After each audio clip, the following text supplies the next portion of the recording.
ආයුබෝවන් හැම දිනකටම සුබ දවසක් වේවා සියලු දෙනාටම සුබ දවසක් හැමෝටම ආයුබෝවන් ආයුබෝවන් පුතේ තම කට්ටිය ඇඩ් වෙන ගමන් ඉන්නේ කට්ටිය වීඩියෝ කැමරාව අයිබෝවන් සර්. ආයුබෝවන් හැමෝම වීඩියෝ කැමරාව ඔන් කරගන්න කරුණා කරලා දෙන්නයි ළමයි පන්ති වීඩියෝ කැමරාව ඔන් කරන් ඉන්නේ එක්බණින් වීඩියෝ කැමරාව ඔන් කරගන්න හරි අද අපි සාකච්ඡා කරන්න ඕගොල්ලොත් එක්ක බලාපොරොත්තු වෙනවා ඕගලන්ට තියෙන ඉතාම වැදගත් පාඩමක් ඒ තමයි 11 ශ්‍රේණියට අදාළව තියෙන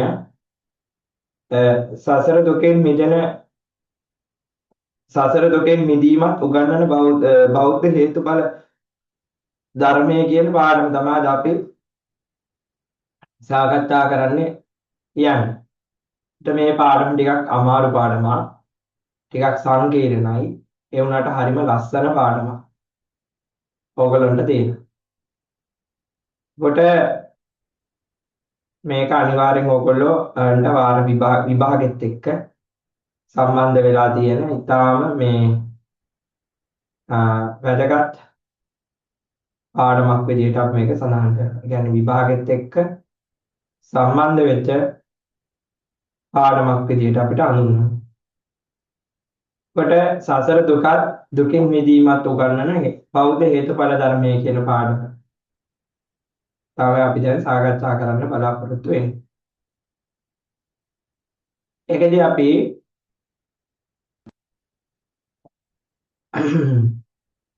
පටිච්ච සමුප්පාදය කියලා කියන්නේ බුදුදහමේ තියෙන මූලික ඉගැන්වීම. පටිච්ච සමුප්පාදය කියලා කියන්නේ බුදුදහමේ තියෙන මූලික ඉගැන්වීමක් විදිහට අපි සඳහන් කරනවා. ඒ කියන්නේ ඒක චතුරාර්ය සත්‍ය ධර්මයේ ගැන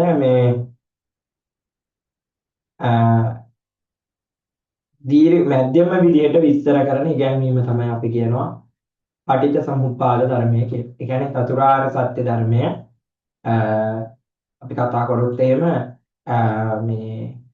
කෙටි විදිහට දේශනා කරනවා දුක්ඛාරය සත්‍ය, දුක්ඛ සමුදය සත්‍ය, දුක්ඛ නිරෝධාරය සත්‍ය, දුක්ඛ නිරෝධ ගාමිනී පටිපදාරය සත්‍ය කියලා. ඒකෙදි චතුරාර්ය සත්‍ය කෙටි ක්‍රමයකට විස්තර කරනවා. අවිද්‍යාව පත්‍ය සංඛාර, සංඛාර පත්‍ය විඥාන, විඥාන පත්‍ය නාම රූප, නාම රූප පත්‍ය සලආයතන, සලආයතන පත්‍ය පස්ස, පස්ස පත්‍ය වේදනා, වේදනා පත්‍ය තණ්හා, තණ්හා පත්‍ය උපාදාන, උපාදාන පත්‍ය භව, භව පත්‍ය ජාති. ඔය විදිහට පටිච්චසමුප්පාදය අර සංකීර්ණ විදිහට දේශනා කරන එක ඒක අපි කියනවා පටිච්චසමුප්පාදය කියලා. ඒක මධ්‍යම ප්‍රමාණයට චතුරාර්ය සත්‍ය විස්තර කරන ක්‍රමය තමයි අපි කියනවා පටිච්චසමුප්පාද ක්‍රමය කියලා. ඊට පස්සේ ඒක දීර්ඝ විදිහට විස්තර කරන එක තමයි ප ဋ ාණය කියලා කියන්නේ. අහලා ඇතිනේ. දැන් මේ දවස්වල දැන් නම් ප ဋ ාණි කියන වචනේ ලංකාවේ මිනිසුන්ට හුරු වචනයක්. හේතුපත්‍යෝ ආරම්මනපත්‍යෝ අධිපතිපත්‍යෝ අනන්තරපත්‍යෝ සමනන්තරපත්‍යෝ අහලා තියෙනවද? පුරේ ජාතිපත්‍යයෝ ඒ විදිහට මේ ප ဋ ාණ දේශනා ක්‍රමයෙන් තියෙන්නේ අපි මේ බුදුරජාණන් වහන්සේගේ මේ චතුරාර්ය සත්‍ය ගැඹුරින් විස්තර කරන ක්‍රමය. අපි කියනවා ප ဋ ාණ ක්‍රමය කියලා. ප ဋ ාණ ක්‍රමය. ඒකෙදි ඒ ප ဋ ාණයේදී කරන්නේ මේ චතුරාර්ය සත්‍ය ගැඹුරු විදිහට මෙනෙහි කරනවා. චතුරාර්ය සත්‍ය ගැඹුරු විදිහට මෙනෙහි කරනවා. හේතුපත්‍යයෝ ඒ විදිහට ගැඹුරින් විස්තර කරන ක්‍රමය. ඊළඟ මම ඒක අහන්න දෙන්න.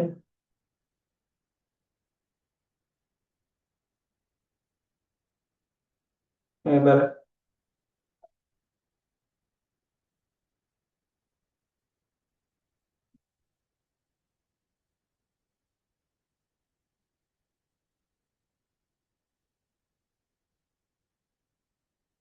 ඇදෙන්නේ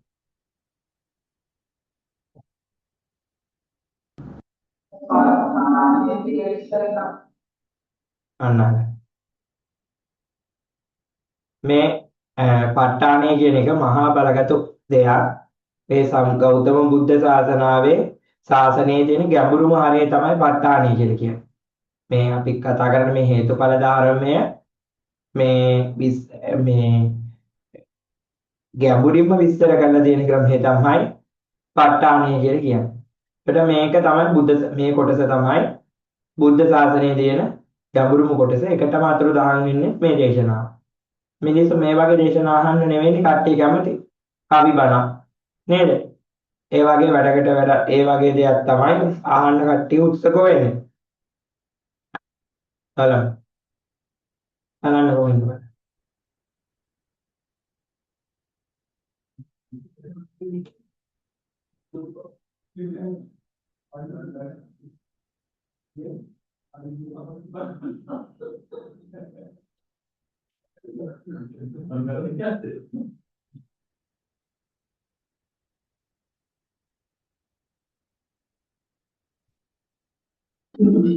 නමෝස්තස්ස භගවතෝ අරහතෝ සම්මා සම්බුද්දස්ස පාඨානි දේශකස්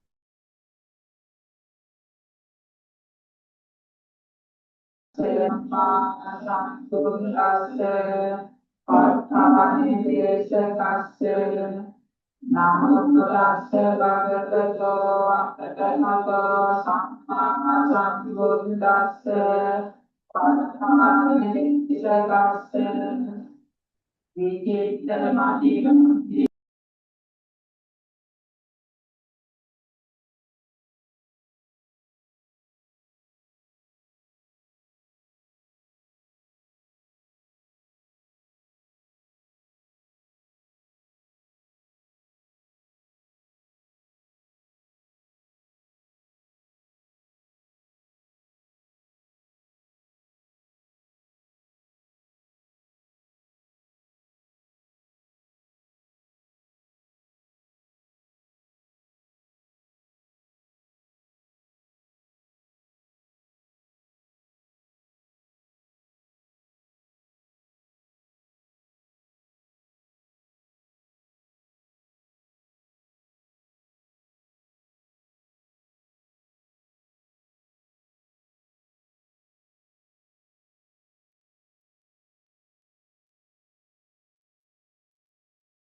ඇයනවද මාව? අර ප ဋ ාණි පෙන්නන්න ගිහිල්ලා එකපාරටම ලැග්ගුණා. ඊට පස්සේ ස්ට්‍රක් වුණා. මාව නොපෙනී ගියාද තුමෝදින එකපාරටම? හරි. පාරටම අතුරුදහන් වුණා මාවනේ. හරි. එතකොට ප ဋ ාණි පොඩි කොටසක්වත් අහන්න හම්බුනේ නැද්ද? සමන්ත ප ဋ ාණ පොත තියෙනවා. පොඩි කොටසක්වත් අහන්න හම්බුනේ නැද්ද? චුට්ටි කොටසක්වත් ඇහුන්නේ නැද්ද? කොමින් ළමයි මම මයික් ඔන් කරන්නේ. මුල හම්බුණාද? හම්බුණාද නැද්ද? අදීත අහන්න හම්බුණාද? පොඩ්ඩක් ඇහුණා. පොඩ්ඩක් ඇහුණා. මේ අපව දාන්න බයයි ළමයි ආයි ස්ටක් වුණොත් ආය කට් වෙනවා ආයි ලොග් වෙනවා එහෙම වෙනවනේ. එතකොට මේ බුද්ධ ශාසනයේ තියෙන ගැඹුරුතම දහම් කාරණා ධර්මපරියාය තමයි ප ဋ ාණිය කියලා කියන්නේ. හරි. බුද්ධ ශාසනයේ තියෙන ගැඹුරුතම ධර්මපරියාය තමයි අපි මේ ප ဋ ාණිය කියලා කියන්නේ. හරි. හරි. ඒ කොටස ගැන කතා කරන්න කලින් මේ ටික ලියා ගන්න ඕනේ ඔයගොල්ලෝ. අපි ඒ කොටස් ගැන කතා කරමු මේ ටික ලියා ගන්නවද? මේ ටික ලියා ගන්න. මට ලියා ගන්න කොටස මේ කොටස් ටික ලියා ගන්න.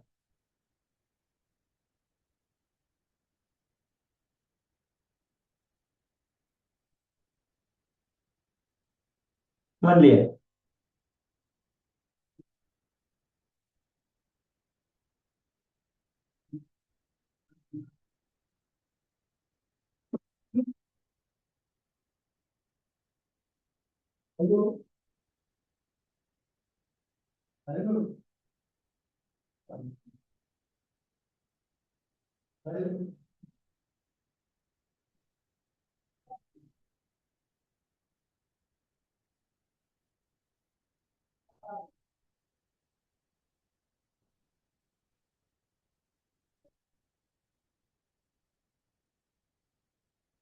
ලියන්න.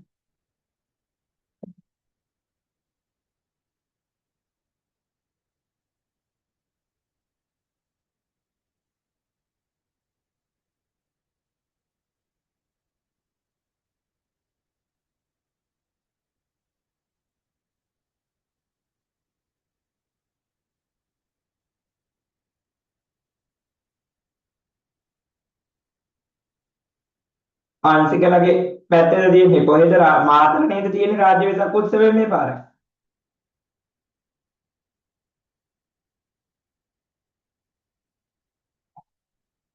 මාතර. ඔව් රාජ්‍ය වෙසක් උත්සවයේ මේ පාර මාතර තියෙන්නේ.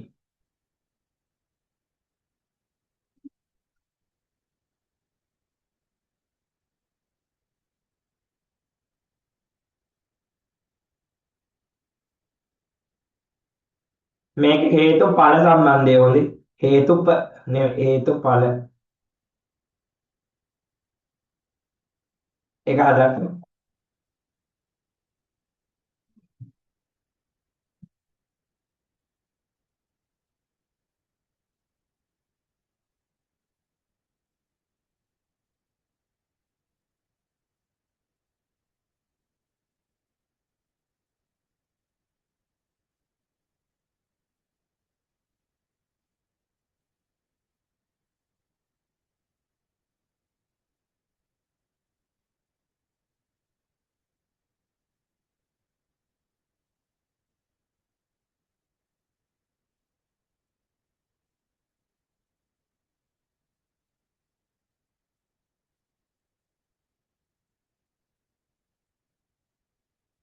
මේ දන්වාකේ 11 වසරේ මුලක හේතුඵල සම්බන්ධය කියලා දෙන්නේ. තව අර 7 වසරේදී දේවදත්ත තෙරුන් කියලා හැදෙනවා. අර පදනේ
ආ සෙන්ජිලගේ ගමේද සිරිස වෙසක් කලාපේ තියෙන්නේ. දඹුල්ලේ ෂා. හොඳයිනේ. කිස්සලිත් මාතර කියලා කියනවා. ලියලා ඉවරද මේක?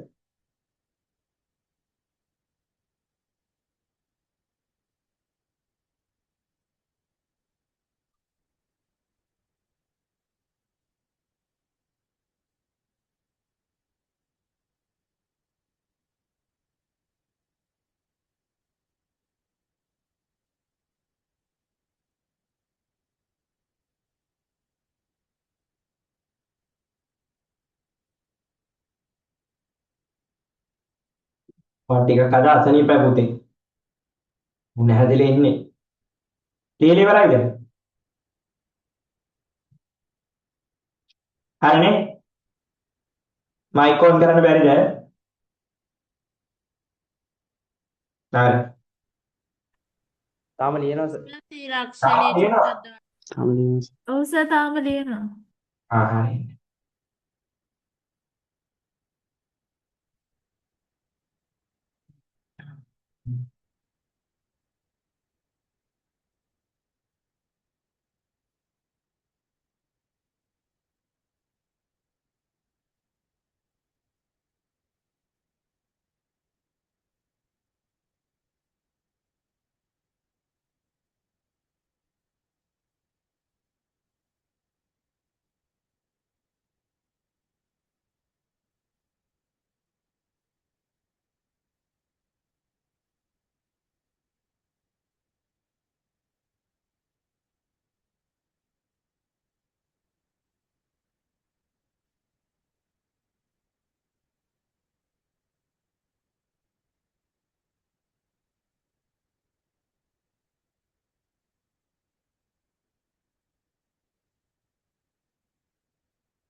මේ ස්ථීරතාවය ආත්මයක් නැති බව අනාත්ම කියන්නේ හොඳේ.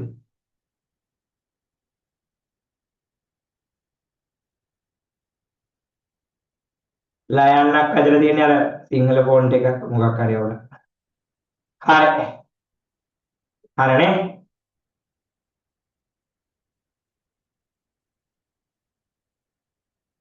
ළමයි දැන් මේ වෙසක් පොයේ එනවා මේ 30 වෙනිදාට. හෙට නෙමෙයි අනිද්දා වෙසක් පුර පස්වක පොය. සිල් ගන්න පොයේට ඕලෙවල් තිබ්බට තව කාල තියෙනවානේ ඕලෙවල් වලට නේ තාම පස්වෙනි මාසෙනේ. එක දවසක් පන්සල් ගියයි කියලා පාඩුවක් වෙන්නේ නැහැ. තාම ලිව්වේ නැහැ. අපිට ලියන්න. එක දවසක් පන්සල් ගියයි කියලා පාඩුවක් වෙන්නේ නැහැ. කුසල කර්ම රැස් කර ගන්න ඕනි. ඉගෙන ගන්නවා වගේම අපි. ඒ නිසා පස්වලසක පොයේ සිල් ගන්න ඕනි කට්ටිය. ධර්ම භාවනා කරන්න ඕනි, සිල් ගන්න ඕනි, ධර්මය අහන්න ඕනි.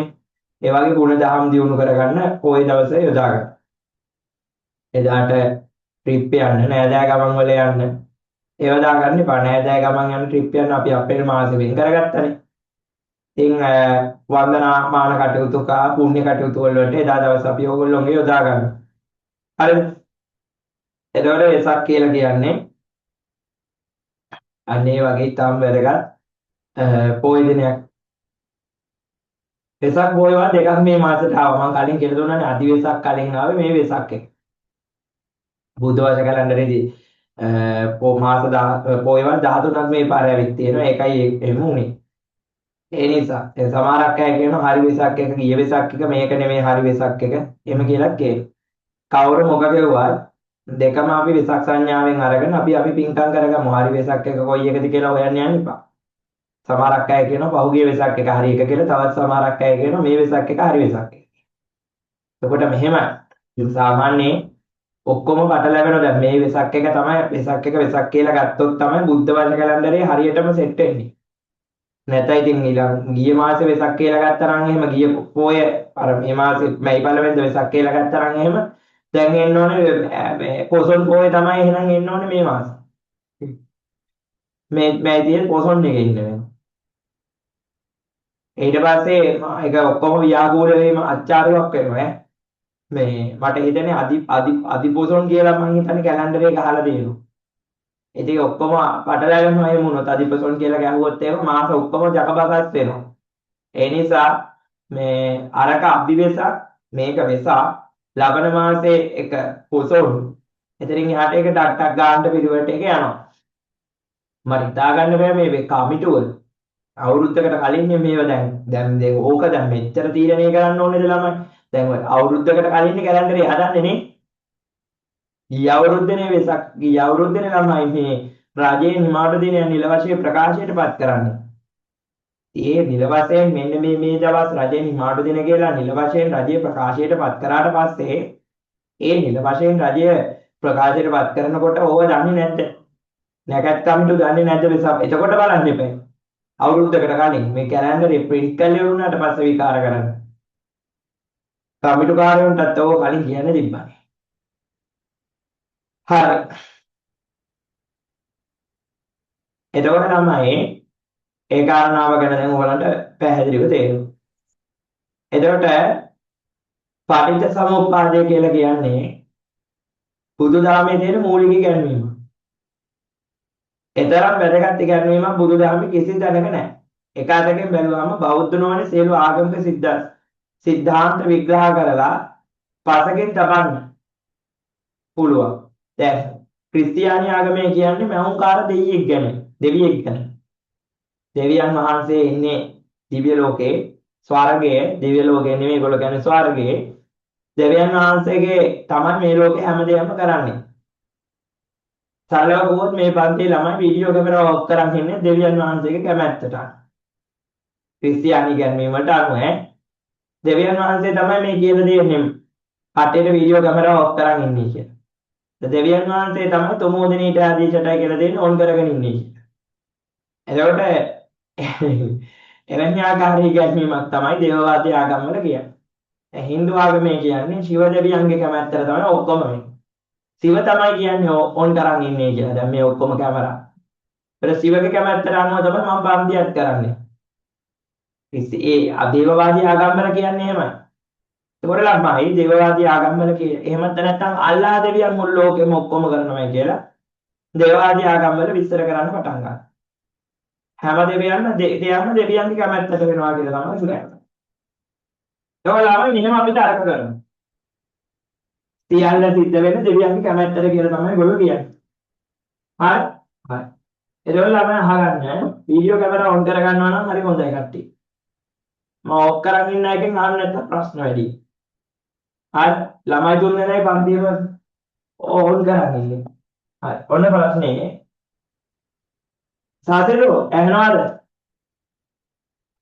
සාතේලෝ ආකාශී දුරංග සුභාෂි මයික් ඔන් කරනවද කරන්න බැරිද? පුළුවන් නේ ඔයගලන්ට? පිරුෂ හරි. එතකොට දැන් මොන දෙවියන් වහන්සේ ඒගොල්ලෝ කියනවා මේ ලෝකේ කරන හැම දෙයක්ම කරන්නේ දෙවියෝ. ලෝකය මවන්නේ මැරීම දෙවියන්.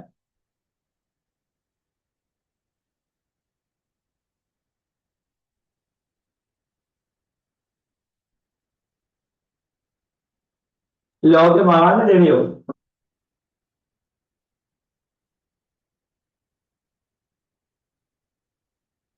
ලෝකෙ මවන්නේ දෙවියෝ කියලා කියනවා. හැමදේම කරන්නේ මොනවද? දෙවියෝ. එතන බෝම්බ ගහනවා නම් බෝම්බ ගහන්නේ කවුද? දෙවියෝ. බෝම්බ ගහන්නේ දෙවියෝ. දෙවියන් වහන්සේ. ලෝකෙම ඇදීම දෙවියන් වහන්සේ. හැමදේම කරන්නේ දෙවියන්. එතන නඩු යන්නේ. නඩු යන්නේ කවුද? දෙවියන් වහන්සේ. දෙවියන් වහන්සේ.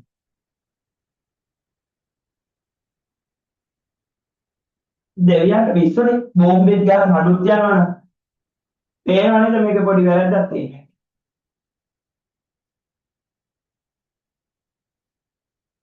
එහෙම වගේම ආයෙ කියනවා මේ මුළු ලෝකෙම පළවෙනි ඒ කියන්නේ මේ මුළු ලෝකෙම මුල්ම හේතුව දෙවියෝ. ඒ නිසා මේවා ඒක හේතුවාදී ගැන්වීම කියලා කියනවා. ඒක හේතුවයි. ඒක හේතුක ගැන්වීම. ඒවට අපි කියනවා දේවවාදී ගැන්වීම කියලා.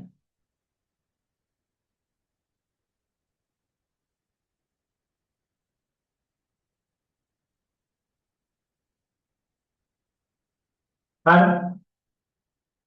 එතකොට ඒවා අපි කියනවා ඒක හේතුක ගැන්වීම දේවවාදී ගැන්වීම කියලා කියනවා. එතකොට මේ ලෝකේ ඊශ්වරේ සර්ව බලධාරී දෙවි කෙනෙක් මේ ලෝකේ මවල පාලනය කරනවා කියන්නේ. ඒක උගන්වන්නේ දේවවාදී ආගම. දේවවාදී ආගම් වල තමයි ආගම නාමයෙන් යුද්ධ කරන්නේ. ආගම නාමයෙන් යුද්ධ කරන්නේ දේවවාදී ආගම් වල. ආගම නාමයෙන් යුද්ධ කරනවා. දැන් බලන්න මේගොල්ලෝ කියන මේ ලෝකයේ දෙවියෝ තමයි ඔක්කොම කරන්නේ. කර්තෘවරයා වෙන්නේ දෙවියෝ.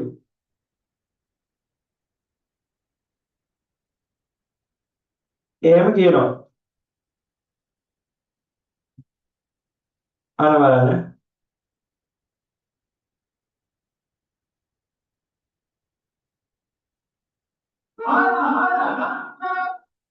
මේ බලන්න මේ හැම දෙයක්ම කරන්නේ දෙවියෝ කියලා කියන්නේ. එතකොට ළමයි ඔයගලන්ට හොඳ ආකාරවම තේරෙනවා දෙවියන් වහන්සේ දෙවියෝ තමයි මේ ලෝකේම කර්තෘවරයා වෙනවා කියලා. ඔය කියන්නේ දැක්කද මේ ඔක්කොම අර මිනිස්සුම අවනවා මිනිස්සුන් ඒගොල්ලෝ තමයි බලාගෙන ඉන්නේ මිනිස්සුන්ගේ ක්‍රියාකාරීත්වය දෙවියෙක් බලාගෙන ඉන්න විදියක් තමයි එතනදි පෙන්වන්නේ. පැහැදිලිද? එතකොට මේ මුළු ලෝකෙම දෙවියෙක් කරනවා දෙවියෙක් විසින් මවනවා කියන එක තමයි මෙතනදි පෙන්වන්නේ. ඒ ආගමේ දේවවාදී ආගම. ඇත්තද ළමයි ඒක? මේ ලෝකෙ දෙවියන්ට ඕන විදිහට පාලනය වෙන්නේ. එතකොට මම කියලා කෙනෙක් නැහැ. අපි ඔක්කොගම හැමදේම තීරණය කරන්නේ දෙවියෝ. අපිට තනියම හිතලා මතලා දෙයක් කරන්න බෑ. දෙවියෝ තමයි අපිට ඔක්කොම කරන්නේ. එහෙම පුළුවන් ද ළමයි? දෙවිවරු ඉන්නවා. මං කියන්නේ දෙවිවරු ප්‍රතික්ෂේප කරන්නේ කියන එක නෙමෙයි. දෙවිවරු කියලා කට්ටයක් එනවා. හතරගම දෙවියෝ, නිලුපොල් දෙවියෝ, සුමන සමන් දෙවියෝ, එහෙම දෙවිවරු ඉන්නවා. මෙතන කියන්නේ මේ අසහාය බලයක් තියෙන එක දෙවි කෙනෙක් ඉන්නවා. එයා තමයි ඔක්කොම පාලනය කරන්නේ කියන එක තමයි එතන අදහස. තේරුණාද? තේරුණා සර්. දෙවිවරු ඉන්නවා කියන එක දෙවිවරුන්ට වදිනවා පුදනවා කියන එකයි එක දෙවියෙක්ව පුදනවා කියන එකයි දෙකක්. ඒක තමයි ගොඩක් අය පටලවන්න හදන්නේ. අපි කතරගම දෙවියන්ට කතරගම ගිහිල්ලා පින් දෙනවා. පූජවට්ටිය අරන් යනවානේ. ඒක මේ ඒකයි මේකයි අදහස් දෙකක්. ඒකදී අපි දෙවියන්ව සතුටු කරන අරමුණෙන් දෙවියන්ට පින් පෙද්දීම, දෙවියන්ට පුද පූජාවන් පැවැත්වීම කියන එක වෙනම දෙයක්. මේක හිතාගෙන ඉන්නේ මේ ඔක්කොම කරන්නේ දෙවි කෙනෙක් කියලා. හිතාගෙන ඉන්නවා. සුලිසුලන් වෙන්නේ දෙවියන් නිසා, ගම් වතුර කරන්නේ දෙවියෝ නිසා, අපිව පාලනය කරන දෙවියෝ, අපිට රැකියාවක් දෙන්න. කොටින්ම කිව්වොත් කෑම කනකොට යාඥා කළත් කියන්නේ දෙවියන් වහන්සේට ස්තුති වේවා. දැකලා ඇති කතාවල් දන්නනේ. දෙවියන් වහන්සේ නිසායි අපිට මේ ආහාරය. මොන දෙවියෙක් දෙන ආහාරයක්වත් නෑ ළමයි. දෙවියෝ දෙවියන් වහන්සේ දෙන ආහාර නෑ. අපි මානසික වෙලා උත්සාහයෙන් අදිෂ්ඨානයෙන් උපයන්න ඕනේ. ඒ වගේම අපිට පින තියෙන්න ඕනේ. ඒ දෙක තිබ්බොත් තමයි අපිට දැනෙන්නේ කැම ලැබෙන්නේ. ඒත් දෙවියන් වහන්සේ ඇවිල්ලා ඉවරලා අපිට කැම දීලා යන්නේ. පැහැදිලිද? එතකොට එහෙම පිළිගන්නේ නැත්තේ වෙන විදිහට මිනිස්සු මිත්‍යාවන් වලට යොමු වෙලා ඉන්නේ. මිත්‍යාවන් වලට අහු වෙලා ඉන්නේ.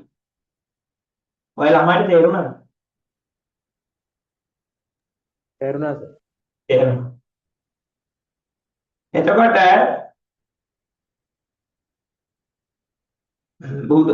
මම යනුවෙන් කෙනෙක් ඇතයි. සිද්ධාන්තයේ පටිච්ච සමුප්පාදයමගේ එතකොට ඊශ්වර කෙනෙක් ලෝකේ නෑ ඉන්නවයි කියලා විශ්වාස කරනවා. ඒගොල්ලෝ තමයි ඔක්කොම කරන්නේ. නමුත් පටිච්ච සමුප්පාදේ මම කියන කෙනෙක් පවා බැහැර කරනවා. මේ ලෝකේ ස්ථීරසාර සත්‍යේ පුද්ගලයෙක් කියලා කෙනෙක් ගැන ඉස්සර පටිච්ච සමුප්පාදේ විස්තර කරන්නේ නෑ. දැන් ඊශ්වර නිර්මාණවාදයේ වගේ ඉගැන්වීම් වල ඊශ්වර කෙනෙක් මුළු ලෝකෙම පාලනය කරනවා කියන ඉගැන්වීම් වල සදාකාලික ආත්මයක් ගැන සඳහන් කරනවා. ඒකට දෙවියෝ මැරෙන්නේ නැහැ. කතාව විදිහට දෙවියෝ මැරෙන්නේ නැහැ. හැමදාම ඉන්නවා. වයසට යන්නේ නැහැ. සදාතනික දෙවියෙක් ගැන කතා කරන්නේ. සදාතනික දෙවියෙක් කිසිම කෙනෙක් මේ ලෝකේ නැහැ. තේරුණාද? මේ සියල්ල බුදුදහම ප්‍රතික්ෂේප කරනවා. එතකොට මේ හැම දෙයක් ගැන ආත්මවාදයේ යන අබෞද්ධ සිද්ධාන්තය තමයි අන්‍යාගම් වල තියෙන්නේ. ස්ථීර ආත්මයක් තියෙනවා කියන එක. හැමදාම ජීවත් වෙන ස්ථීර දෙවි කෙනෙක් ඉන්නවා කියන එක තමයි ආත්මවාදයේ මගෙන් ප්‍රකාශ කරන්නේ. නමුත් පටිච්ච සමුප්පාදයෙන් කියනවා යමෙක් පටිච්ච සමුප්පාදේ නුවණින් දකිනවා. ඒක නා ධර්මයේ නුවණින් දකිනවා. යමෙක් ධර්මයේ නුවණින් දකිනවාද ඒක නා පටිච්ච සමුප්පාදේ නුවණින් දකිනවා කියලා සඳහන් කරනවා.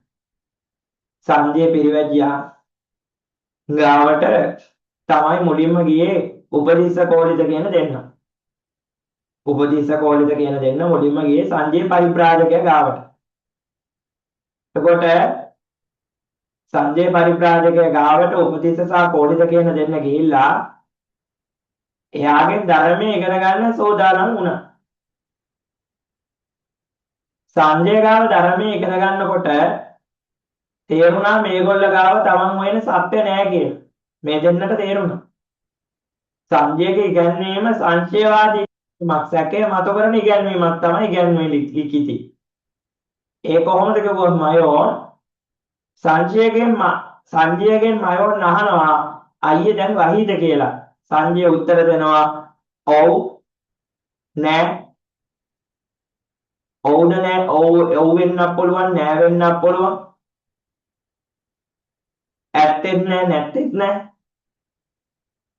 ඒ වගේ උත්තර දෙන්න.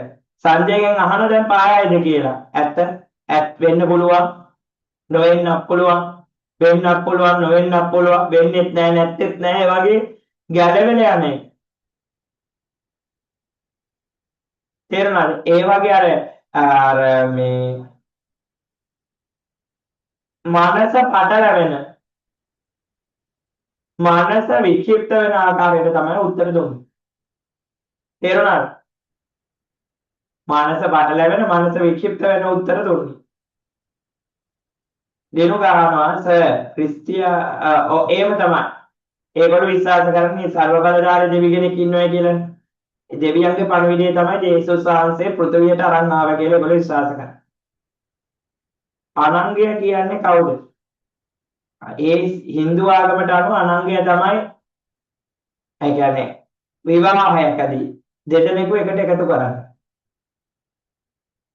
එතකොට අන්‍ය ආගමිකයන් දස අකුසල් වල තියෙන මිත්‍යා දෘෂ්ටිය කියන පව පුරව ගන්නවද? නිරන්තරයෙන්ම. නේ. අන්‍ය ආගමිකයෝ විතරක් නෙවෙයි බෞද්ධ ආගමේ ඉන්න අයත් ඉන්නවා නම් යම් කෙනෙක් ඉන්නවා නම් මරණයන් මැත්තේ උපතක් නැහැ කියලා පිළිගන්න බුදුහාමුදුරුවෝ කිව්වත් මරණයන් මැත්තේ උපතක් තියෙනවා කියලා ඒක පිළිගන්නේ නැත්නම් එතනම මිත්‍යා දෘෂ්ටියක ඉන්නේ. ඊට පස්සේ මරණයන් මැත්තේ මෙලවක් නැහැ පරලොවක් නැහැ කියලා කවුරු හරි හිතනවා නම් ඕපපාතික සත්තු නැහැ. ඒ කියන්නේ දෙවිවරු බ්‍රහ්මවරු ප්‍රේත යක්ෂයන් කියන කොටස් නැහැ. ඒ වගේම මව පියෙක් නැහැ. දානීය විපාක නැහැ. සීලේ විපාක නැහැ කියලා එහෙම පිළිගන්නවා නම් ඒ කියන දසවස්තුක මිත්‍යා දෘෂ්ටියක තමයි සමාදන් වෙලා ඉන්නේ කියලා බුදුරජාණන් වහන්සේ සඳහන් කරනවා. පැහැදිලිද? එතකොට අන්‍ය පරිබ්‍රාජකයා ගාම කෝලිත සහ උපතිස්ස කියන දෙන්න ගියා. කෝලිත උපතිස්ස කියන දෙන්න සංජය ගාවට ගියා. සංජය පෙරවැජ්‍ය ගාවට කෝලිත උපතිස්ස ගියාම ඔය දෙන්න ගාව අර හොයන ධර්මයේ තිබුණේ නැහැ. ඒ දෙන්නට සංජය ගාවට කෝලිත උපතිස්ස ගියා. ඒ දෙන්නට ඒ අය හොයන ධර්මයේ තිබුණේ නැහැ සංජය ගාව. ඒ නිසා මේ දෙන්න තේරුම් ගත්තා මෙයා ගාව නියම ධර්මයේ නෑ අපි ධර්මයේ හොයාගෙන යන්න ඕනේ කියලා. කෝලිත උපතිස්සයි දෙන්න. සංජය ගාව නියම ධර්මයේ නැති නිසා. සංජය ගාව නියම ධර්මයේ නැති නිසා සත්‍ය සොයාගෙන යන්න තීරණය කරා. සත්‍ය සොයාගෙන යන්න තීරණය කරනකොට මොකද වෙන්නේ? උපතිස්ස කියන කෝලිතට ඔයා හරි ධර්මයේ දරගත්තොත් ඔයා මට කියන්න මම දැනගත්තොත් ඔයාට කියන්නම් කියලා දෙන්න දෙපැත්තට යනකොට උපදිස්සර තමයි අසදී ආමතුරු හම්බෙන්නේ. අසදී ආමතුරුන්ව දැකලා අහනවා උපදිස්ස ඔබ වහන්සේ හරිම සංසෝන් ප්‍රසන්නයි. ඔබ වහන්සේ තුළ යම් නිවීමක් තියෙනවා. ඔබේ ශාස්ත්‍රවරයා කවුද? ශාස්ත්‍රවරයා ඔබට දේශනා කරන ධර්මයේ කුමක්ද කියලා. එයා උපදිස්සට අසදී ආමතුරු කියනවා මම පැවිද්දට බොහොම නවක කෙනෙක්. මගේ ශාස්ත්‍රවරයා යමක් අඩගන්නට බලපාන හේතුවක් ඒ හේතුව නැති කර ගැනීමෙන් භවය නැතිවන ආකාරය දේශනා කරනවා කියන සඳහන්. දේශනා කරනවා. කියනවා හේතු ප්‍රත්‍ය අධිකාරී ඇතිවන්නා වූ ධර්මයෝ හේතු ප්‍රත්‍ය අධිකාරී නැති වෙයයි කියලා කියනවා. ඒකෙන් මෙන්න මම කියන ඉමස්මින් සති ඉදං හෝති ඉමස්ස උපද්දා ඉදං උපජ්ජති ඉමස්මින් අසතින් ඉදං හෝති ඉදං ඉමස්ස නිරෝධෝ ඉදං නිරුද්ධති. මේ අතකල්හි මේ වේ මේ හට ගැනීමෙන් මේ හටගනි මේ නැති කල්හි මේ නොවේ මේ නැති වේ යාමෙන් මේ නැති වේ.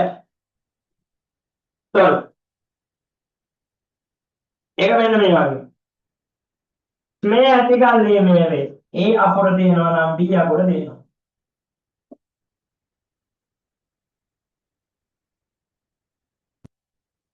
ඉංග්‍රීසි වලින් ඒ අකුර හටගත්ත නිසා තමයි B අකුර හටගත්තේ. ඒ නැත්තම් B අකුර නැහැ. ඒ අකුර නැතර යාමෙන් B අකුරද නැතර යනවා. තණ්හාව තියෙන නිසා භවය හටගන්නවා.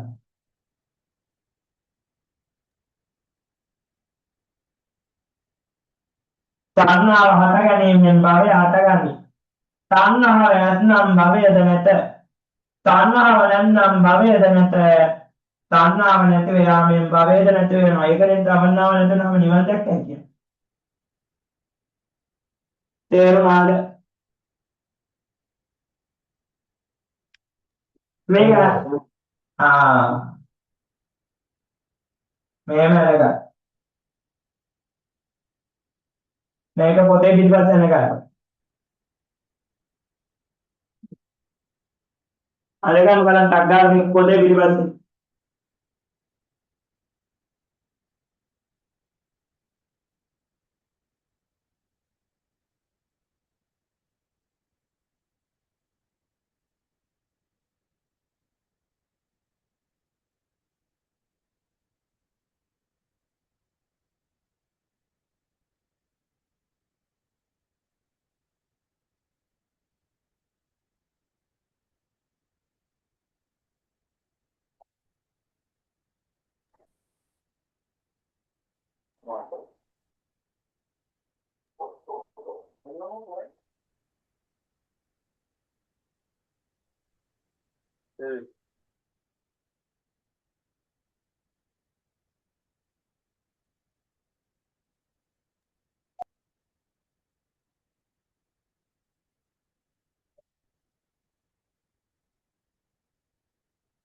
හරිද?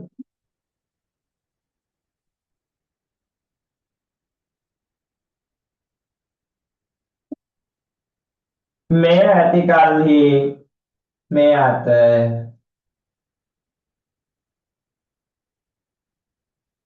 මේ උපදීමෙන්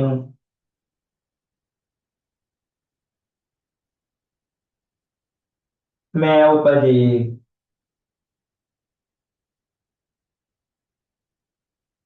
මේ නැති කල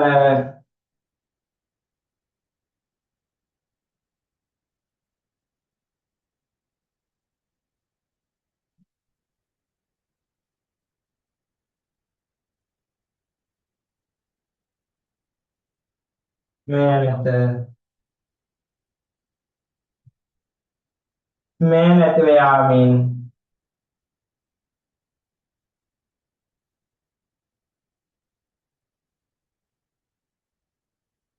මේ නැති වේ.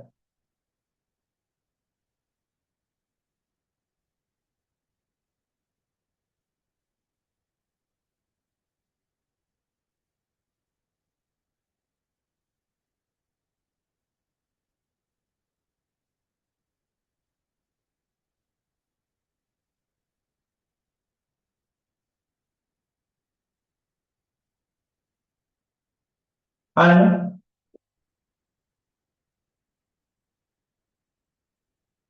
එතකොට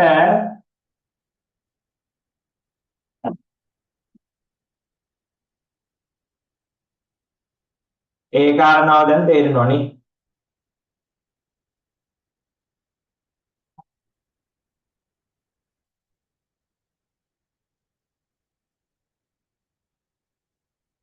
එතකොට මේ ඊටා කෙටි පුළුල් අර්ථයක් මේ ඊටා පුළුල් අර්ථයක් සහිතව එමගින් ඕනෑම ගැටලුවක් විග්‍රහ කරන්න පුළුවන් විසඳෙන්න පුළුවන් දෙයක්.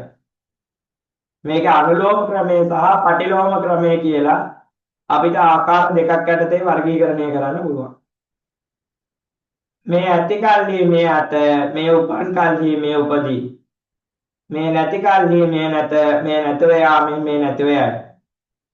බුදුදහමට අනුව සංසාරය අසාරය අතෘප්තිකරය හිස්ය අර්ථ ශූන්‍යය. ඒ බුදුදහමට අනුව ඒක දුකක් විදිහට අපි විස්තර කරනවා. ඒ බව පටිච්ච සමුප්පාදයෙන් අපිට පැහැදිලිව විස්තර කරන්න පුළුවන්. දැන් ඕගොල්ලෝ මෙන්න මේක කෙටි දැන් මේ දීලා තියෙන එක මම කෙටියෙන් තියෙනවා. ඕගොල්ලෝ පොතේ ලියා ගන්න. හොඳේ. මම මේක ටයිප් කරේ නෑ. මේක ලියා ගන්නකො. අවිද්‍යාව. පේනවනේ? අකුරු පොඩිද ළමයි? එනවා සර්. හරි. අවිද්‍යාව. පේනවනේ බොද වෙලා නෑනේ. චතුරාර්ය සත්‍ය පිළිබඳව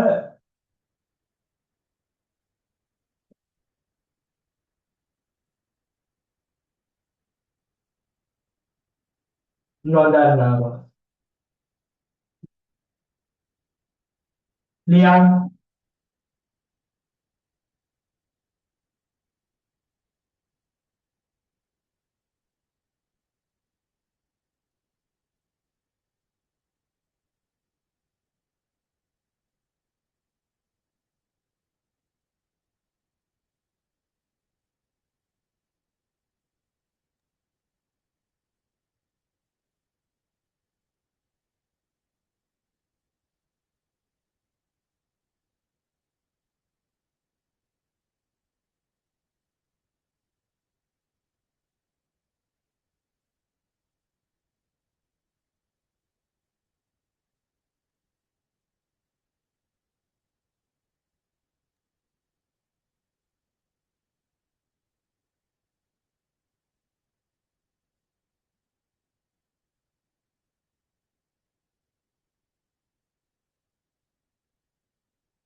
ලියාගන්න පේනවනේ.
පේන්නේ නැද්ද?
පේන්නේ නැද්ද ළමයි? පේනවා සර්. ලයිට් එක නිවනද? දැන් පේනවනේ. පේනවා සර්. අවිද්‍යාව කියලා කියන්නේ චතුරාර්ය සත්‍ය පිළිබඳ තියෙන නොදන්නා බව. සංඛාර කියන්නේ කුසල හා අකුසල්. විඥානය කියලා කියන්නේ මනස. විඥානය නිසා නාම රූප කියලා කියන්නේ ශරීරය හා මනස. සලආයතන කියන්නේ ඇස කන නාසය දිව ශරීරයේ මනස කියන ඉන්ද්‍රිය 6. විද්‍යාව ඉන්ද්‍රිය 5යි බුද්ධාගම ඉන්ද්‍රිය 6ක් තියෙනවා. සලආ කියන්නේ 6. ඉන්ද්‍රිය මගෙන් ගන්න අරමුණු. තමයි පස්සේ කියන්නේ රූප ශබ්ද ගන්ධ රස ස්පර්ශ අරමුණු. ඊට පස්සේ වේදනා කියලා කියන්නේ දැන් ඇහෙන් ගන්න රූපවලින් සැප දුක මධ්‍යස්ථ ආදී වේදනා හතර. මේ විදිහට ඉන්ද්‍රිය 6ම අපි ගන්න අරමුණු තමයි ඒකට අනුව සැප දුක මධ්‍යස්ථ වේදනා ඇති වෙන්නේ. ඊට පස්සේ උපාදානය කරගන්න. ඒ තණ්හාව අල්ලා ගන්න. අල්ලා ගැනීම නිසා මේ වේදනාව නිසා ඇති වෙන ඇලීම තණ්හාව නිසා අල්ලා ගන්න. අල්ලාගත්තාම භවයක් ඇති වෙනවා. භවය නිසා ජාතිය හට ගන්නවා. ජාතිය හටගත්ත නිසා තමයි වයසට යන්නේ, ලෙඩ වෙන්නේ, මරණයටපත් වෙන්නේ එහෙම සිද්ධ වෙනවා. ඔය තමයි පටිච්චසමුප්පාදය කියලා කියන්නේ.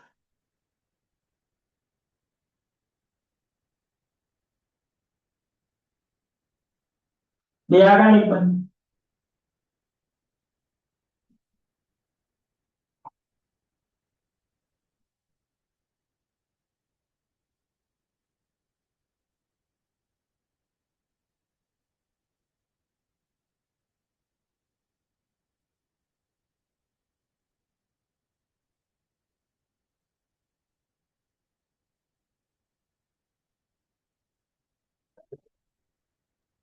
Sir,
ඉවරද ලියලා?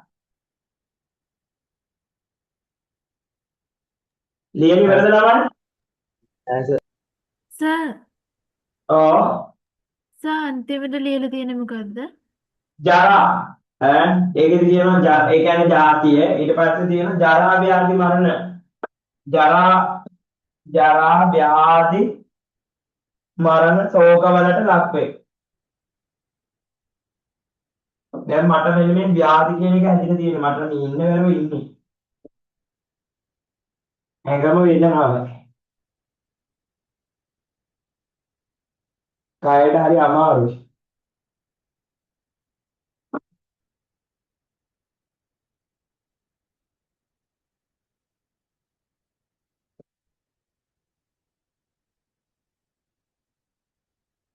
Thank you. සුමෝදි. හරි නේද?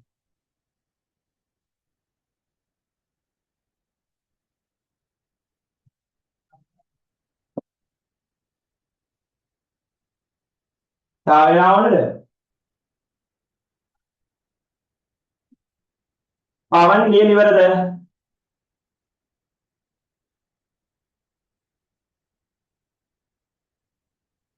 පවන් ලියන ඉවරද? ඔව් සර්. හරි එහෙනම් අපි කතා කරමු ඈ. මකනවා අනුවැකුවා. හරි ඔන්න බලා ගන්න. පටිච්චසමුප්පාදය මෙන්න මෙහෙම එකක්.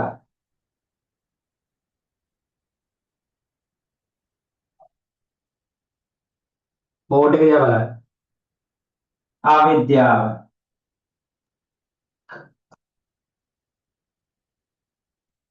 සංකාර, විඥාන. ඊළඟ එක කියන බලන්න ඕගොල්ලෝ. නාම රූප. ඊළඟ එක මොකද තමයි? සලායතන. සලආයතන. පස්ස, වේදනා, සංහා, උපාදාන,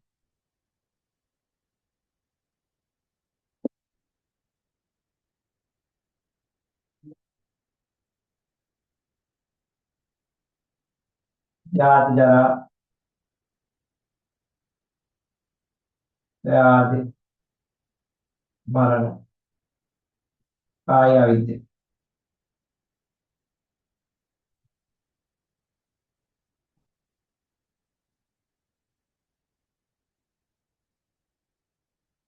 හරි. අවිද්‍යාව පත්‍ය සංඛාරා සංඛාර පත්‍ය විඥානං විඥාන පත්‍යෝ නාම රූපං නාම රූප පත්‍ය සලආයතනං සලආයතන පත්‍ය පස්සෝ පස්ස පත්‍ය වේදනා වේදනා පත්‍ය තණ්හා තණ්හා පත්‍ය උපාදාන උපාදාන පත්‍ය භව භවපත්‍ය ජාති ජරා ව්‍යාධි මරණ.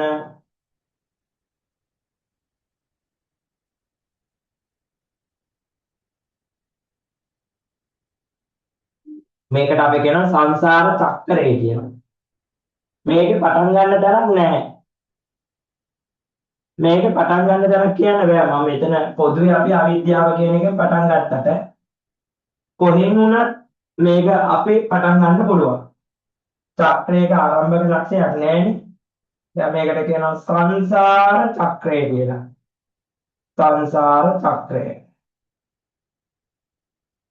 සංසාර චක්‍රය කියලා කියනවා. වයසකයි. සංසාර චක්‍රය. දැන් මේ සංසාරයේ චතුරාර්ය සත්‍ය ගැන දන්නේ නැතිකම නිසා දුක දුකට හේතුව දුක නැති කිරීම දුක නැති කිරීමේ මාර්ගය කියන එක දන්නේ නැති නිසා කුසල් රැස් කරනවා. නිවන් දකින්න නැතුව සසර දික් වෙන්න දිව්‍ය ලෝකේ බ්‍රහ්ම ලෝකේ යන්නේ කියන කුසල් රැස් කරනවා.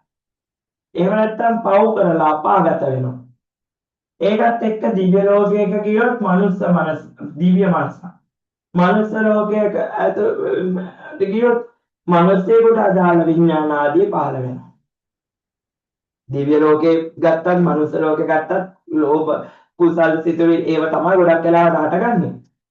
දැන් අපි හිතමු චතුරාර්ය සත්‍ය දන්නේ නැතුව සතර දික් කරන අරමුණෙන් බ්‍රහ්ම ලෝකයකට යනවා. එන බ්‍රහ්ම ලෝකයට අදාළව විඥානේ පහළ. විඥානයත් එක්ක ශරීරයකුයි මනසකුයි පහළ වෙනවා. ශරීරයකුයි මනසකුයි පහළ වෙනවා. දෙවියන්ට දිව්‍ය ශරීරය දිව්‍ය මනස.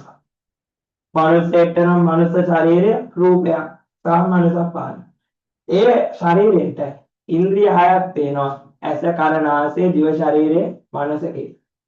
ඒ ඉන්ද්‍රිය වලින් ඇහෙන් රූප ගන්නවා, කනෙන් ශබ්ද අහනවා, නාසයෙන් ගන්ධය ගන්නවා, දිවෙන් රස ගන්නවා, ශරීරයෙන් ස්පර්ශය ගන්නවා. හොඳ නැහැ මේව හිතගෙන විස්තර කරන්න ගැඹුරු ධම්මීර ධර්ම කාරණා.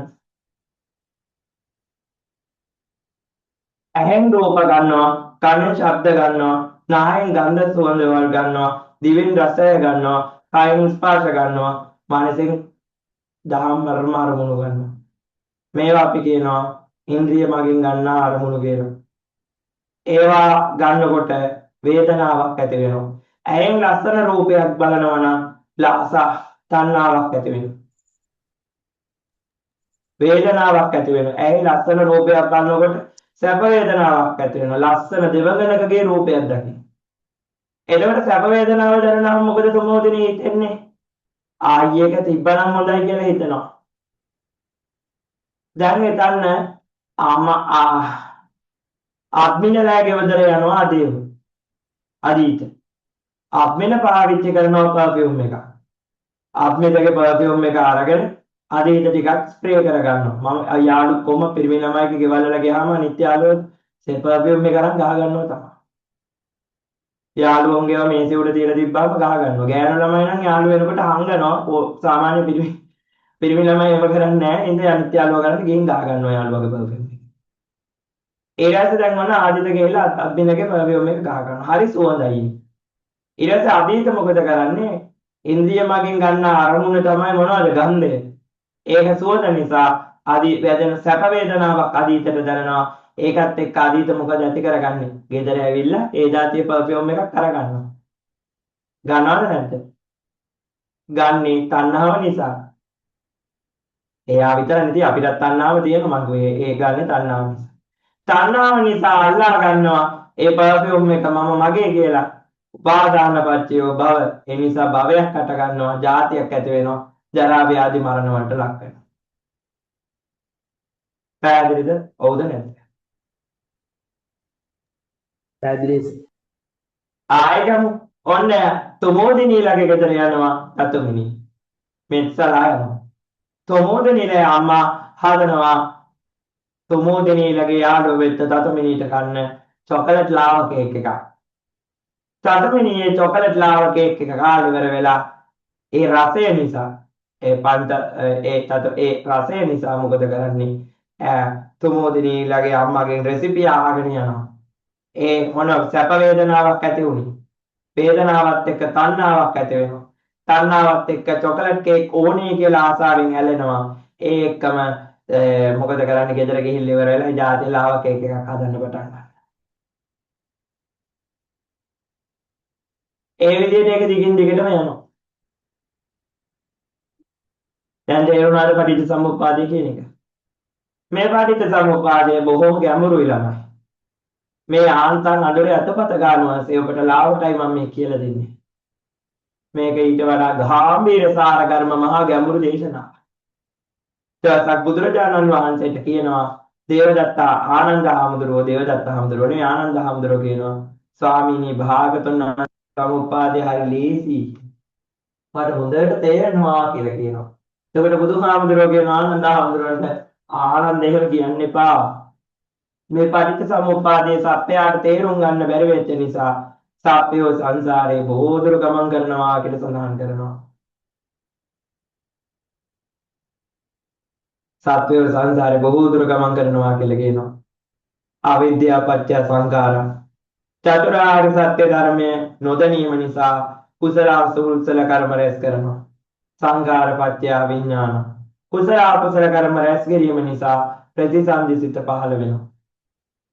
කුසල අකුසල කර්ම රැස් කිරීම නිසා ප්‍රතිසන්දිසිත පහළ වෙනවා.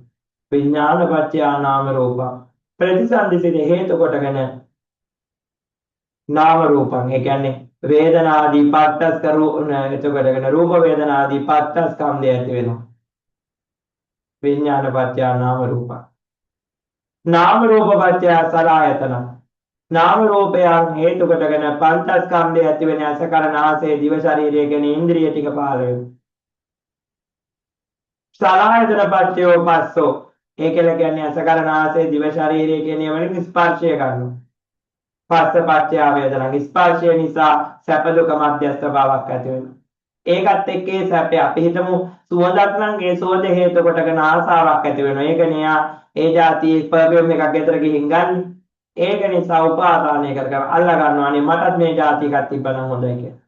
උපාදාන පත්‍යෝ භවෝ. ඒක නිසා ඒක අල්ලාගෙන භවයක් ඇති කරගන්න ඒක හේතු කරගන්නවා. භවපත්‍ය જાති නැවත නැවත සසරට එකතු වෙලා ඉපදීම. ඒ වගේ දේවල් වල යනවා. දැන් ඔය මෝඩ චිත්තපටි ලෝකේ තියෙන එහෙම කියන්නත් හොඳ නැහැ.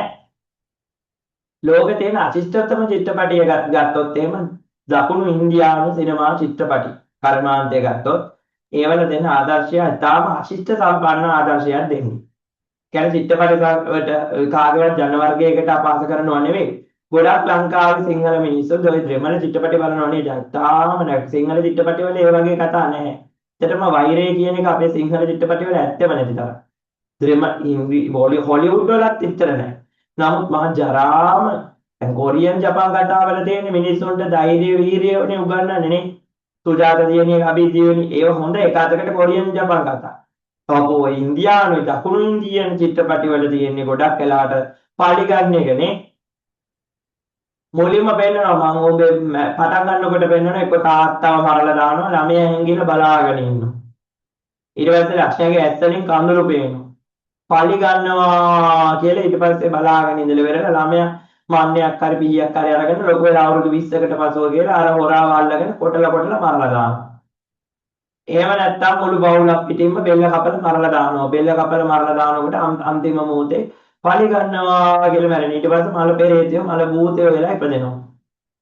ඊට පස්සේ එකෙන් එක ඒ වත්තට වෙන්න මිනිස්සෙක් වෙනවා. මිනිහාගේ ඇඟට ඇතොල් වෙනවා.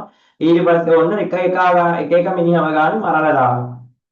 දෙමළ චිත්‍රපටි දැකලා දෙන හොල්මන් ඒවා. එතකොට ළමයි වෛරයෙන් මැරුණාම අමනුෂ්‍ය ලෝකේ තමයි යන්නේ. ඒක ඇත්ත නේද? පටිච්චසමුප්පාදයට අනුව ඒක පැහැදිලි වෙනවා. ඇයි ළමයි රූප ආදී අරමුණු කරේ ඇති කරගන්නේ දුක්ඛ සාගත වේදනාවන්. මේ දුක්ඛ සාගත වේදනාවත් එක්ක ඒකත් එක්ක මේ වැඩි වෛරෙන් අල්ලා ගැනීමක් කරගන්න. මම ඔබෙන් පාලි ගන්නවා කියන උපාදානය තමයි ගන්න. ඊට පස්සේ ආයතනෙන් එහාට ණයේ පිඹුරේ සර්පේ ප්‍රේතාත්මය යකේ එහෙම වෙලා තමයි උපදින්නේ දුමෝනේ. තේරුණාද? එතකොට මේ වෛරයට මග කියා දෙන කතා බලන්නවත් එපා ඔයගොල්ලෝ. ගොඩක් ඉන්දියානු සිනමාවේ දකුණු ඉන්දියානු සිනමා කතාවල තියෙන්නේ වෛරයමයි. වෛරය ක්‍රෝධය වපුරන දේවල්ම තමයි තියෙන්නේ. හැබැයි ලංකාවේ චිත්‍රපටිවල එහෙම දේවල් නෑ. වෛරය කියන එක අඩුයි ඇත්තට. ඒ අපේ බුද්ධ ආගමේ ආభాසෙත් එක්ක සිංහල සිනමාවෙම වෙලා තියෙන්නේ. නමුත් දකුණු ඉන්දියානු ද්‍රවිඩ සිනමාව ඊට ආපස්සෙම වෙනස්. ක්‍රෝධ කරන එක ගැනයි උගන්වන්නේ මිනිස්සුන්ට. වෛර කරන එකයි මිනිස්සුන්ට උගන්වන්නේ. තේරුණාද? ඒ ක්‍රෝධය වෛරය කියන එක දකුණු ඉන්දියානු ද්‍රවිඩ සිනමාවේ හයිලයිට් කර කර පෙන්නනවා ළමයි. එතකොට අවිද්‍යාව පත්‍ය සංකාර සංකාර පත්‍ය විඥාන විඥාන පත්‍ය නාම රූප පත්‍ය සලආයතන සලආයතන පත්‍ය පස්ස පස්ස පත්‍ය වේදනා පත්‍ය තණ්හා පත්‍ය උපාදාන පත්‍ය භව පත්‍ය ජාති පත්‍ය ජරා ව්‍යාධි මරණ ශෝක පරිදේව දුක්ඛ දෝමනස උපායාස කියලා කියනවා. පත්‍ය කියලා කියන්නේ හේතුයි. මං කියන එකේ සිංහල තේරුම කියන අවිද්‍යාව පත්‍ය සංකාර. අවිද්‍යාව හේතුවෙන් සංකාර හටගන්නවා. සංකාර පත්‍ය විඥාන. සංකාර හේතුවෙන් විඥානය හටගනී. නාම රූප පත්‍ය සලආයතන. කියනවා කියන්නේ නාම රූප නිසා හේතුවෙන් සලආයතන ඇති. සලආයතන පත්‍ය ආපස්සෝ. සලආයතන හේතුවෙන් පස්ස ඇති වේ. පස්සේ ඇති වේ. පස්ස පත්‍ය වේදනා. පස්සේ හේතුවෙන් වේදනා ඇති වේ. ඔව් පස්ස කියලා ගුවම එකපාරට මතක් වෙන කට්ටියට වාඩි වෙලා ඉන්න පස්ස නෙමෙයි හොඳේ. පස්ස කියලා කියන්නේ මෙතන ස්පර්ශය කියන එක. පස්ස කියලා පහ ප්‍රාණපය යන්නේ නැතුව අනිත් පය යන්න දැම්මුත් කෙලිම වාඩි වෙලා ඉන්න පස්ස තමයි. මහා ප්‍රාණපය යන්න දැම්මුත් තමයි ඒක ස්පර්ශය කියන අදහස එන්නේ. ඒ නිසා පටිච්චසමුප්පාදයේදී හරියට පයන්න ගලපලා දාන්න ඕනේ නැත්නම් පස්සපච්චය වේදනා ගෝ ගමම වෙන පස්සක් වාඩි වෙලා ඉන්න අපේ පස්සත්ඝාතය තමයි මතක් වෙන්නේ. තේරුණාද? උපාදාන පත්‍යෝ භව කියන වරණ අතීත උපාදාන පත්‍යෝ භව. උපාදානයේ හේතුවෙන් භවය ඇති වේ. භව පත්‍ය ජාති. භවය නිසා ජාති ඇති වේ. ජාති පත්‍ය ජරා මරණ ශෝක පරිදේව දුක්ඛ දෝමනස. කියන්නේ ජාතේ නිසා ජරා මරණ දුක්ඛ දෝමනසය නැති වී. ජරා මරණ ශෝක පරිදේව දුක්ඛ දෝමනස ඇති වෙනවා. තේරුණාද මේ පරිච්ඡේද පොතේ තියෙන එක දැන් ටිකක් තේරෙනවද? තේරුණා සර්. එතකොට මේක එන අමාරුයි කියලා පැත්තකට දාන්න එපා. ඕගොල්ලන්ට මේක මම කියලා දෙනකොට දැන් තේරෙනවනේ. දැන් ටිකක් පැහැදිලි නේද වෙනදට වඩා? ඔව් සර්. ඒකට මේ බහු හේතුක හේතු කොටක් ගැන පිළිවෙලින් පිළිවෙලට බුදුදහම විස්තර කරනවා. දැන් මෙහෙම මේ තාම විස්තරාත්මකව චතුරාර්ය සත්‍ය දේශනා කරන්නේ නැහැ අන්‍ය ආගම්වල. ඇත්තටම නැහැ. අන්‍ය ඉගැන්වීම් වල අන්‍ය සමයන් තුළ චතුරාර්ය සත්‍යයක් පටිච්ච සමුප්පාදයක් ගැන විග්‍රහ කෙරෙilla. කිසිසේත්ම නැහැ පිස්මත් දරුවනේ. මේ හැමදේම දෙවියෝ කරනවා කියලා කියන්නේ. මේ විදිහට ගලපා චතුරාර්ය සත්‍ය පටිච්ච සමුප්පාදය විස්තර කරනවා නම් විස්තර කරන්නේ මේ බුදුදහමේම විතරයි. මේ දීර්ඝ ක්‍රමයේ මේ මධ්‍යම ප්‍රමාණයට මේ චතුරාර්ය සත්‍ය විස්තර කරන ක්‍රමය.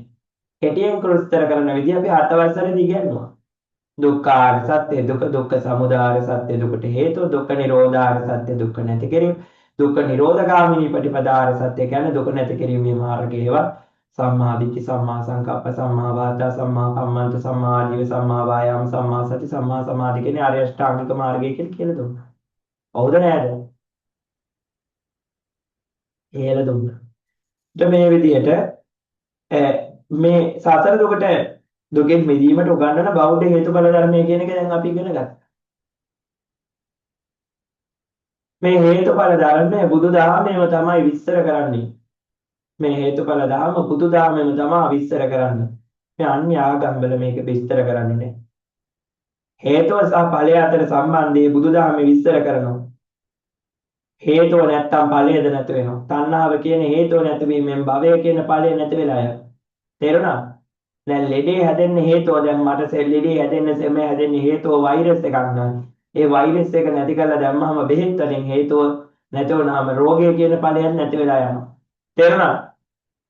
කොණ්ඩේ ඉදෙන්න හේතු වෙලා තියෙන්නේ ශරීරයේ තියෙන අනවශ්‍ය උෂ්ණත්වය නම් ශරීරයේ තියෙන අනවශ්‍ය උෂ්ණත්වය නැති කරාම කොණ්ඩේ ඉදෙන එක නැති වෙලා යනවා. තේරුණාද නැද්ද? එහෙනම් අවිද්‍යාව පත්‍ය සංඛාර සංඛාර පත්‍ය විඥාන විඥාන පත්‍ය නාම රූප පත්‍ය සලආයතන පත්‍ය පස්ස පත්‍ය වේදනා වේදනා පත්‍ය තණ්හා පත්‍ය උපාදාන පත්‍ය භව පත්‍ය ජාති පත්‍ය ජරා පත්‍ය ජරා ව්‍යාධි මරණ ශෝක පරිදේව දුක්ඛ දෝමනස්. ඔය ටික තේරුණාද? මේ ඇති කල්ලි මේ වේ මේ උපන් කල්ලි මේ උපදී මේ නැති කල්ලි මේ නොවේ මේ නැති වේයා මේ නැති වේයයි කියලා බුදුරජාණන් වහන්සේ දේශනා. මේ ඇති කල්ලි මේ වේ මේ උපදී මේ උපදී මේ නැති කල්ලි මේ නැත මේ නැති වේයා මේ නැති වේයයි කියලා.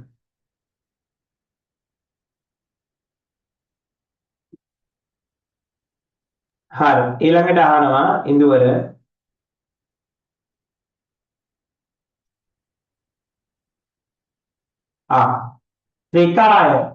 ත්‍රිකාය කියන එක දාන්නේ බුද්ධ ආගමේ තියෙන හින්දු ආගමේ තියෙන ත්‍රිකාය සංකල්පය ගැන දහන්නේ. ඒ පුතේ ත්‍රිකාය ඉන්දුවර ඔව් හා ත්‍රිකාය සංකල්පයේදී හින්දු ආගමේ උගන්වන්නේ නිර්මාණකාය සම්භෝගකාය ධර්මකාය. නිර්මාණකාය සම්භෝගකාය ධර්මකාය. ඇත්තම එක්කෙනා ඉන්නේ දිව්‍ය ලෝකේ. විෂ්ණු දෙවියෝ අනන්ත සාගරයේ තමයි ඉන්නේ. ශේෂනාගයාගේ පිට උඩ. ඊළඟට නිර්මාණකාය එයා වෙනුවට මනුෂ්‍ය ලෝකයට එයාගේ අවතාරයක් එවනවා. ශිව දෙවියන් මේ කවුද? කෘෂ්ණ දෙවියන්ව මනුෂ්‍ය ලෝකයට එවනවා. ඒක තමයි අපි කියන නිර්මාණකාය. සම්භෝගකාය ඉන්නේ දිව්‍ය ලෝකේ. ධර්මකාය කියලා කියන්නේ ඒකේනා දේශනා කරන ධර්මය. ඒකට ඔය විදිහට නිර්මාණකාය, ධර්මකාය, සම්භෝගකාය කියලා මේක කොටස් වලට වර්ගීකරණය කරනවා. එතකොට නිර්මාණකාය, ධර්මකාය, සම්භෝගකාය. ඉතින් මේක බුද්ධ ආගම විතරක් නෙවෙයි මහායාන බුද්ධ ආගමත් ඉගෙනගෙන තිබ්බ නිසා තමයි උගන්වන්න පුළුවන්. නැත්තම් ත්‍රිකාය උගන්වන්න හම්බෙන්නේ නැහැ ඔයගොල්ලන්ට. අහලා බලන්නකො ත්‍රිකාය උගන්වනවද කියලා ඉස්කෝලේ. ත්‍රිකාය කියන්නේ මොකද්ද කියලා අහම උත්තර දෙන්න බෑ. මහායාන බුද්ධ ආගමත් ඉගෙන ගත්ත නිසා පුළුවන්. මහායාන, තේරවාද, තන්ත්‍රයාන, වජිරයාන, සෙන් ඒ කියන්නේ බුද්ධ ආගමේ අනිකුත් ශාඛාවනුත් ඉගෙන ගන්න. අනිත් ඒවා මම අමතක කරලා දැන් මම වැඩක් නැහැ නිවන් දකි. නමුත් ඕන වෙලාවට මහායාන බුද්ධ ආගමත් දන්නවා. ඉතින් ඉගන්නේ බුද්ධ ධර්මයේ ගැඹුරින් ඉගෙන ගන්නකොට ඒක උගන්වන විශේෂය. තේරුණාද? නිර්මාණකාය, ධර්මකාය, සම්භෝගකාය.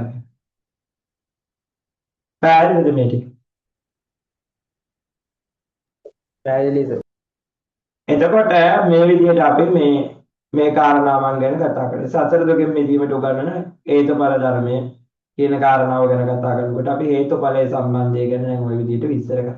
එතකොට මේ චතුරාර්ය සත්‍ය ගැන කතා කරන මේ දුක්ඛාර්ය සත්‍ය, දුක්ඛ සමුදයාර්ය සත්‍ය, දුක්ඛ නිරෝධාර්ය සත්‍ය, දුක්ඛ නිරෝධගාමිනී ප්‍රතිපදාර්ය සත්‍ය කියන මේ ගැනීම ගැඹුරු ඉගැන්වීම මේවා අපි තවදුරටත් සංකීර්ණ විදිහට ලබන සතියේ සාකච්ඡා කරා.